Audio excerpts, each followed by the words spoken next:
Anecdotario, con Luis Alberto Fernández García. Santiago Nieto Castillo nació el 27 de enero de 1973 en San Juan del Río, Querétaro. Es licenciado en Derecho por la Universidad Autónoma de Querétaro y doctor en Derecho con mención honorífica por la División de Estudios de Posgrado de la Facultad de Derecho de la Universidad Autónoma de México. Es especialista en temas electorales y de combate a la corrupción. Fue asesor político en el Consejo Local del Instituto Federal Electoral en el Distrito Federal y en el Consejo General del IFE de 1997 al 2000. Se desempeñó como coordinador de asesores y secretario particular de la Contadora Mayor de Hacienda de la Asamblea Legislativa del Distrito Federal del 2000 al 2003. En el Poder Judicial de la Federación se desempeñó como secretario técnico en la Secretaría Ejecutiva del Pleno del Consejo de la Judicatura Federal. Ocupó el cargo de secretario técnico en el Instituto de la Judicatura Federal y como secretario de Estudio y Cuenta y jefe de Unidad de Investigación y Difusión en el Tribunal Electoral del Poder Judicial de la Federación durante el periodo del 2003 al 2007.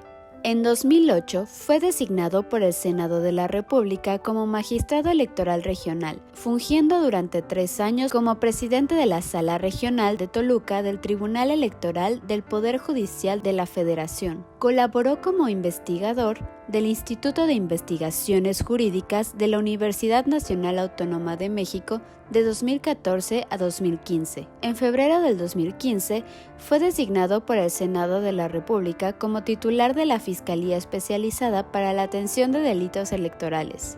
Durante su gestión se enfatizó el combate al financiamiento ilícito a las campañas electorales y el uso de recursos públicos para fines electorales. Es profesor de las divisiones de estudio de posgrado de la Universidad Panamericana y de la Universidad Autónoma de México y miembro del Sistema Nacional de Investigadores Nivel 2. Es autor de 5 libros en materia constitucional y electoral. Ha escrito diversos libros en coautoría y ha participado en más de 40 libros colectivos, así como en diversos artículos en revistas y publicaciones de circulación nacional en temas de financiamiento ilícito a partidos políticos, condicionamiento de programas sociales y peculado electoral. Actualmente es titular de la Unidad de Inteligencia Financiera de la Secretaría de Hacienda y Crédito Público a nivel federal. Hola, ¿qué tal? Bienvenidos, bienvenidas a este anecdotario de TV UAC. Le damos con mucho gusto la bienvenida a nuestro invitado de hoy, doctor en Derecho por la UNAM, exalumno de la UAC, queretano, y usted lo va a reconocer porque su nombre aparece diario en las noticias nacionales e internacionales con frecuencia. Santiago Nieto Castillo, bienvenido. Santiago, ¿cómo te va? Muchísimas gracias, muy honrado de que me hayas invitado y de la posibilidad de tener este espacio con mi querida universidad. Bien, Santiago, de la administración electoral pasas a la justicia electoral. Ahí obviamente el tema incluye desgraciadamente casos de corrupción en los procesos de los partidos, de las campañas, y luego te conviertes en titular de la Unidad de Inteligencia Financiera de la Secretaría de Hacienda. El SAR Anticorrupción te llama la prensa. ¿Así es tu trayectoria profesional? Platícanos de ella. Bueno, a ver, yo soy egresado de la Universidad Autónoma de Querétaro, la generación 91-96 de la Facultad de Derecho. Entre mis compañeros están, Luis Octavio Vado, que fue consejero electoral en Querétaro, Demetrio Juaristi, que también en algún momento fue consejero electoral, están Benjamín Castro. De hecho, creo que fue una generación como muy que son activistas en materias de libertad de expresión y derechos humanos. Creo que fue como una generación muy movida. Y nos tocó un proceso complejo. Yo creo que la crisis económica del 94-95 en la etapa final. Y también temas muy difíciles como generación que afrontar, por ejemplo, el fallecimiento de un par de dos compañeros, Héctor Otero y Gustavo Herrera, el día de nuestra graduación, allá en 1996. Y efectivamente, en algún momento de 1995 me invitan a hacer un verano de investigación científica al Instituto de Investigaciones Jurídicas de la UNAM, que en ese momento lo dirigía un queretano, José Luis Soberanes, y con ello empecé mi carrera ya fuera de Querétaro. Estuve en 95, regresé a terminar la carrera, y a partir del 96 trabajé en el Instituto de Investigaciones Jurídicas, después en el Instituto Federal Electoral en ese momento, que otro queretano egresado de la Facultad de Derecho, Jaime Cárdenas, había sido designado como consejero electoral en noviembre del año, en octubre del año de 1996. Finalmente yo entré a trabajar en el Instituto Federal Electoral, me tocó ver el proceso electoral del 97, la primera elección de jefe de gobierno, me tocó ver la organización de los comicios del año 2000, la jornada electoral del año 2000, la alternancia en el ejercicio gubernamental, y bueno, por supuesto, el inicio, junto con Jaime Cárdenas, de los casos de Pemex Gate y Amigos de Fox. De ahí brincaría con la esposa de Jaime Cárdenas, con la doctora Mijangos, hoy la fiscal anticorrupción de la Fiscalía General de la República, una persona con la que he hecho una alianza importante para ir trabajando temas. Y sería importante lo que haría ella como contadora mayor de Hacienda de la Asamblea Legislativa de la ciudad de entonces Distrito Federal, en casos, por ejemplo, de Rosario Robles y de Ahumado. Ella le tocó llevar los primeros casos, presentar las primeras denuncias en este tema, y bueno, me tocó acompañarla de 2000 a 2003. Y finalmente, como mencionaste, llego al Poder Judicial de la Federación. Me toca ser secretario técnico en el Consejo de la Judicatura, me toca ser secretario de Estudio y Cuenta en la Sala Superior del Tribunal Electoral, de forma efímera, en realidad, porque inmediatamente después me nombran jefe de la Unidad de Investigación del Tribunal Electoral, y de ahí magistrado regional designado por el Senado de la República en 2008. Me tocó llevar la jurisdicción de 4 estados, Michoacán, Colima, el Estado de México y el Estado de Hidalgo. Y finalmente me tocó, tuve la oportunidad de cerrar ese capítulo de la magistratura, volver al Instituto de Investigaciones Jurídicas y relacionarme con el entonces coordinador de la fracción parlamentaria del PRD, Miguel Barbosa, que termina proponiéndome en una pacto, dentro del Pacto por México finalmente, para efecto de que se convirtiera en fiscal electoral. A partir de ahí, pues una serie de confrontaciones importantes con el poder me llevan a tener que dejar la fiscalía, ser separado de la fiscalía y pues, a regresar con la vía Marcelo Ebrard a la campaña, a la vida pública, a la campaña del presidente Andrés Manuel López Obrador. Yo creo que hay muchas anécdotas en todo lo largo, pero digamos esta sería como la síntesis de qué ha pasado desde que me tocaba estar en aquellas aulas de la Universidad Queretana en el Cerro de las Campanas hasta estos días. Y bueno, pues la verdad es que muy contento. Siempre que hay alguna posibilidad de estar en Querétaro, el fin de semana pasado fui a San Juan del Río para emitir mi voto y bueno, siempre es un honor estar en contacto con Querétaro. Pues sí, es una trayectoria rápida, eres joven, bueno, para mi punto de vista, desde luego, y ha sido rápido. Hay la anécdota que quieras referir, pero yo creo que hay unas muy conocidas, como tu sentencia ahí en Morelia, no sé, creo que era de la alcaldía de Morelia o no sé si la gubernatura de Michoacán, relacionada con un boxeador que haciendo propaganda en el calzoncillo. Sí, esa es, así sí, fue, ¿verdad?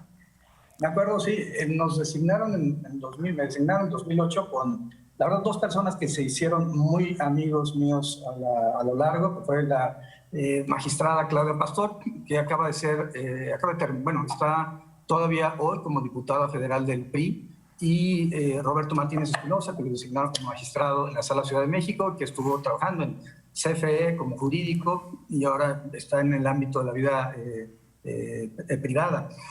Sí, Luis Alberto, la verdad es que ese fue un expediente muy interesante. Me llegó el 23 de diciembre, todavía recuerdo, del 2011, y teníamos que resolver antes, entre el 27 y 28 de diciembre, porque el 1 de enero se instalaba el ayuntamiento de Morelia. Fue un asunto, cuando me llega el expediente, la demanda eran 300 hojas del Partido Acción Nacional, el expediente eran 7.500 hojas y teníamos 4 días para analizarlo, y además se cruzaba el 24 de diciembre. Entonces, el 24, a la hora de la comida, les digo a mis colaboradoras que se vayan a sus lugares de origen. Y tenía un grupo de personas que venían de Querétaro, por ejemplo, estaba Carlos de los Cobos, estaba Luis Espíndola. Bueno, Carlos en ese momento ya no, pero bueno, fue uno de mis primeros secretarios de Estudio y Cuenta, estuvo Luis Espíndola. Estaba Daniel Dorantes, que hoy es consejero electoral. Estaba Díaz Holguín, que es un director general aquí en la Unidad de Inteligencia Financiera. También trabajaba conmigo queretano Luis Alberto Trejo, que hoy es secretario de Estudio y Cuenta en la Suprema Corte de Justicia de la Nación. De hecho, todas estas camadas he tenido, perdón por no utilizar esa expresión, pero como generaciones, mejor dicho, de personas que han venido a la Universidad Autónoma de Querétaro a trabajar conmigo y en varios espacios, en el Tribunal Electoral, en la Sala Regional, en FEPADE, en la propia Unidad de Inteligencia Financiera. Y han sido varias generaciones que, por un lado, mi hermana o mis hermanas, Gabriela y María, me mandan a sus, digamos, discípulos más importantes o que tienen interés, por lo menos, de trabajar conmigo. Y bueno, hoy en día tendría que hacer la cuenta, pero tengo personas de Amealco, de Tequisquiapan, de San Juan del Río y de Querétaro trabajando aquí. Pero bueno, la anécdota es que el 24 de diciembre les digo, por favor, no tomen mucho, váyanse a sus casas, se festejen con su familia, regresen mañana a la 1, 25 a la 1.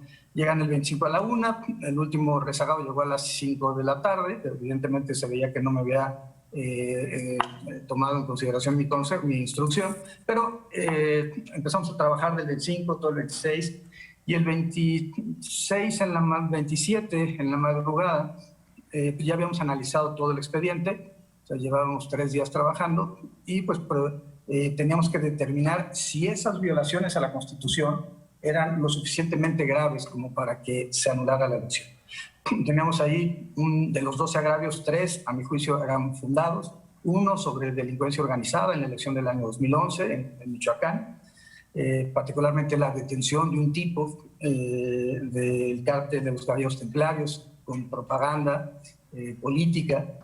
Por supuesto, una carta que habían publicado el grupo de los Caballeros Templarios a la familia michoacana en los periódicos, en un periódico en particular en Morelia, en donde señalaban y le decían a la gente que no fuera a votar, que si votaban por el PAN iba a haber violencia. Por otro lado, teníamos la violación del calzoncillo, que fue al final del día lo único que, digamos, que quedaría en la memoria.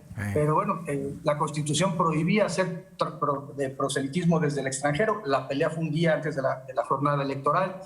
Se transmite desde Las Vegas. Es el acto de mayor impacto y en la vida, digamos, deportiva del país ese año.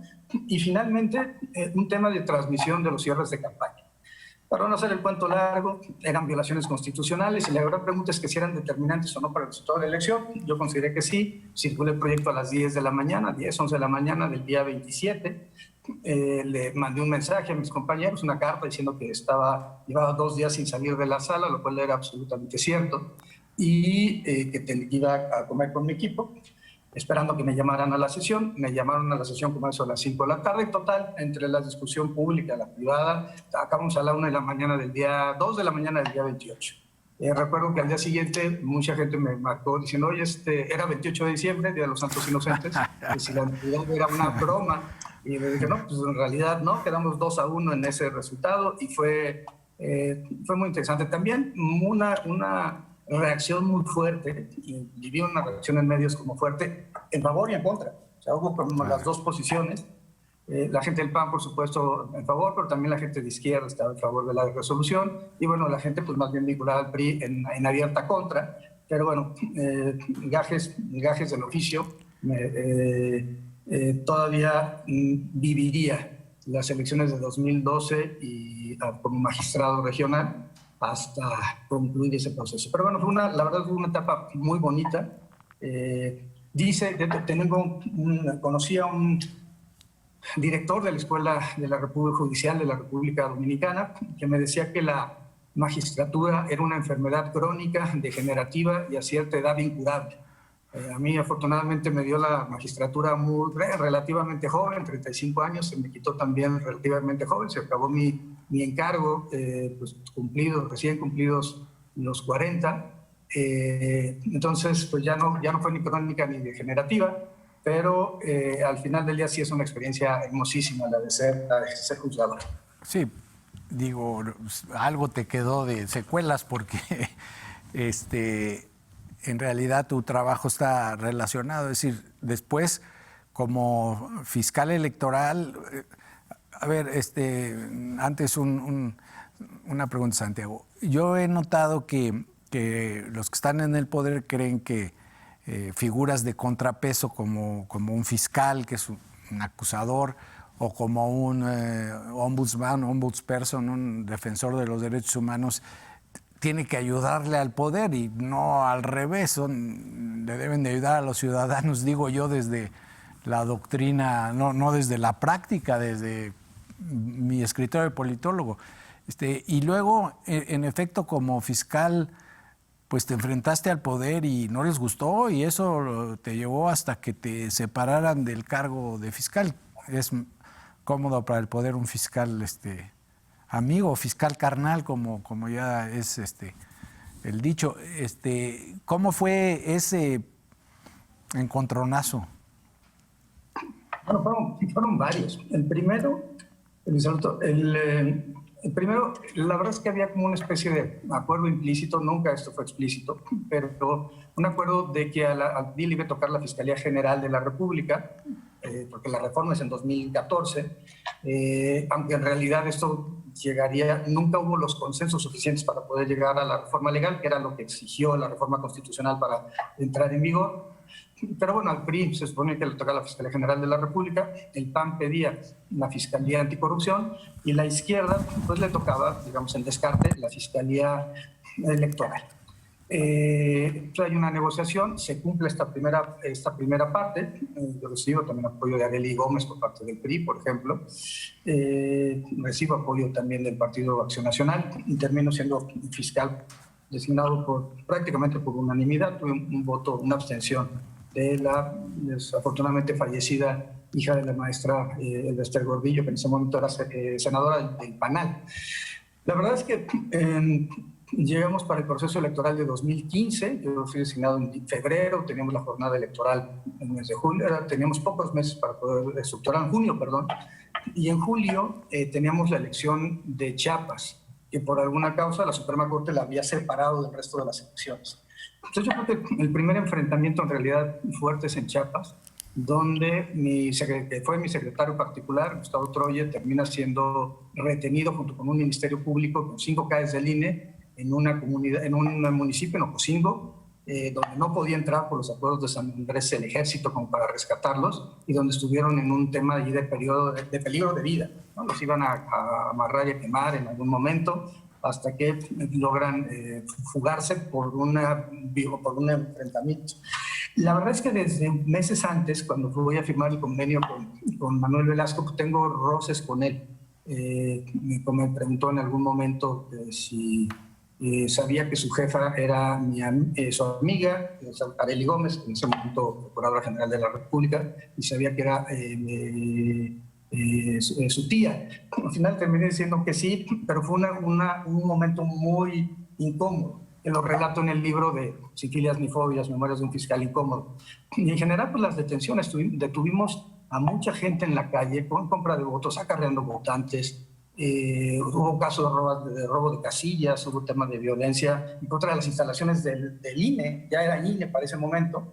Me acuerdo que destrozaron todas las computadoras donde se mantenía el monitoreo de radio y televisión que estaba desarrollando el INE para la elección local. O sea, fue muy raro que no tocaran las demás computadoras, solamente destruyeron, en un acto de vandalismo, las computadoras de radio y televisión.